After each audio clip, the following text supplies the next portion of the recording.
Kiungo mshambuliaji wa TRA United, Ramadhan Salum Chobwedo, ameibuka kuwa mmoja wa wachezaji wanaovutia zaidi kufuatia taarifa za kuhusishwa kwake na mabingwa watetezi wa Ligi Kuu Tanzania Bara, Young Africans.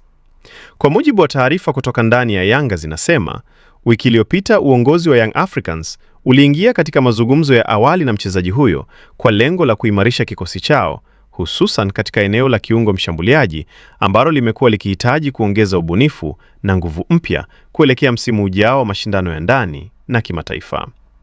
Inadaiwa kuwa mazungumzo hayo yalifanyika huku pande zote mbili zikionyesha kufikia makubaliano. Majadiliano hayo yaligusa vipengele muhimu ikiwemo maslahi ya mchezaji, muda wa mkataba pamoja na nafasi yake ndani ya kikosi cha Yanga. Ramadhan Chobwedo amekuwa katika kiwango bora msimu huu akiwa na TRA United, ambapo ameonyesha uwezo mkubwa wa kucheza kama kiungo mshambuliaji pamoja na kusaidia safu ya ushambuliaji.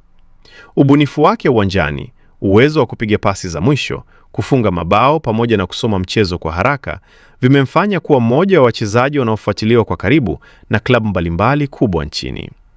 Iwapo usajili huo utakamilika, basi Chobwedo ataungana na nyota wengine wa Yanga katika jitihada za kuendeleza mafanikio ya klabu hiyo ambayo imekuwa ikifanya vizuri ndani na nje ya nchi katika miaka ya hivi karibuni.